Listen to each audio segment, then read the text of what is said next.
So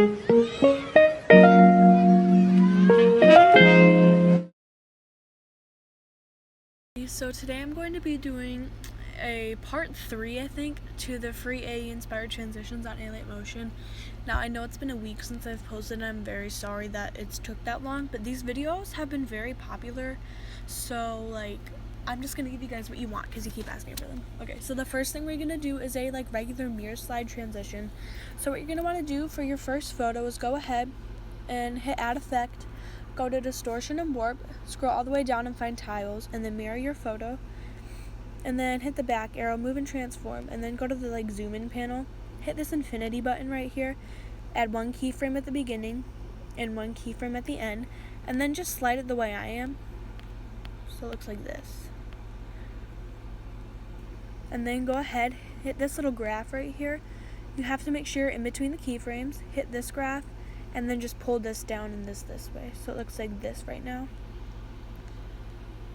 Like it's opening up. Okay.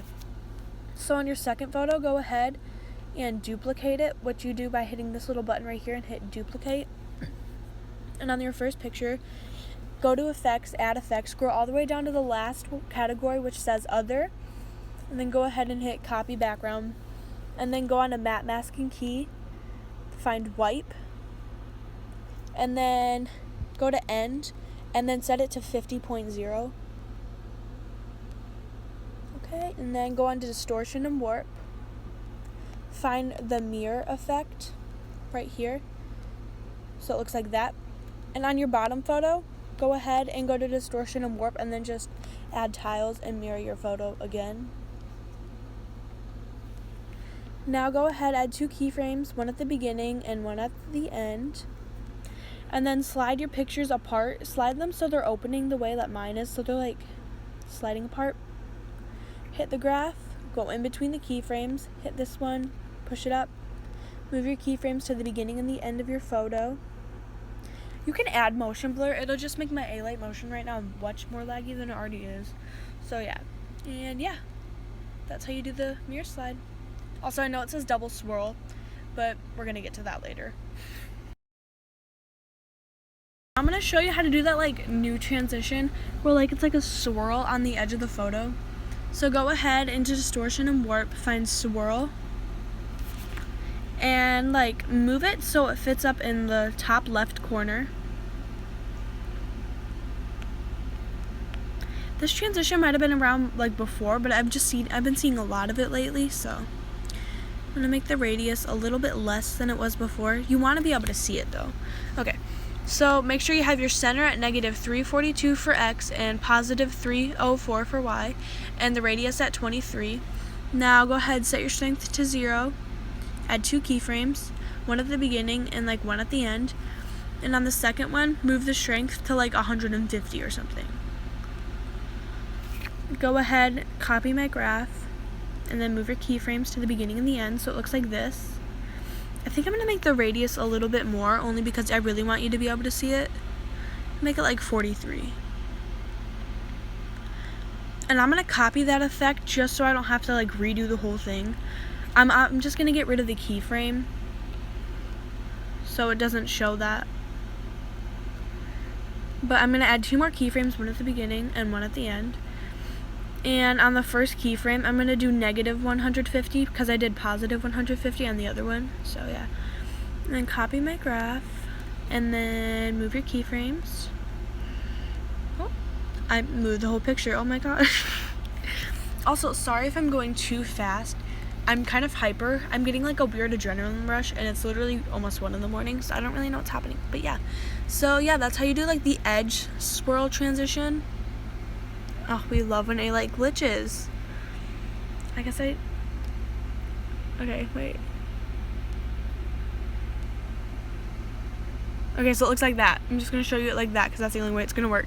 So, yeah, that's how you do the edge swirl transition. I can't talk. I'm going to show you how to do a folding transition. So what you want to do is go ahead, go to effects, go to move and transform. Scroll all the way down to stretch axis, add two keyframes, one at the beginning and one at the end, and stretch it to maybe 4.50. And then go ahead. Okay, so alight is just not working good. Copy my graph. And then move your keyframes to the beginning and the end if you haven't done so already. So it looks like this. Now you're going to want to go ahead and add stretch axis again. Make sure you have tiles, actually, because it's going to look really weird if you don't have tiles added on and mirrored. So make sure to add tiles and mirror it, and then find stretch axis.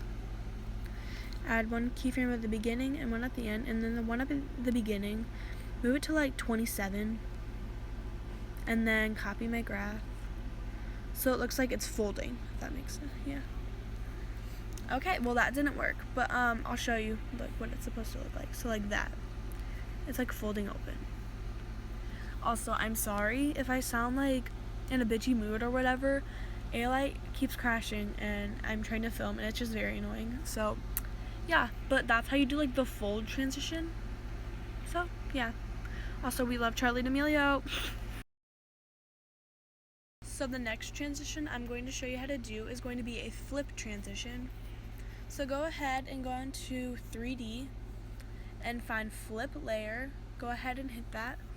Add two keyframes, one at the beginning and one at the end, and hit the angle and set it to 90.0. So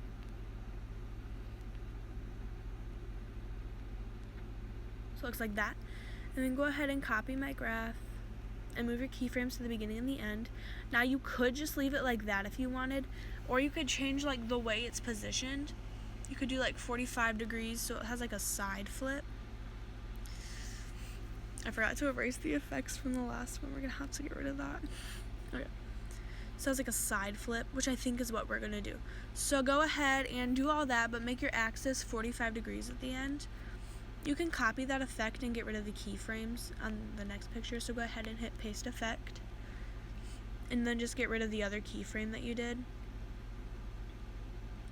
And leave the one that you had already there if you want. And then go ahead and where angle is, like turn it to negative 90.0. Like that. And then go ahead and copy my graph. And yeah, now you're done. That's like one of the easiest transitions is a flip. For some reason the microphone turned off, so I don't know what was happening there. So I'm editing this video right now, but I just wanted to say thank you guys for 6K. I love you all so much. You mean the world to me. And yeah, I hope you enjoyed the video and I hope it helped you out. And yeah.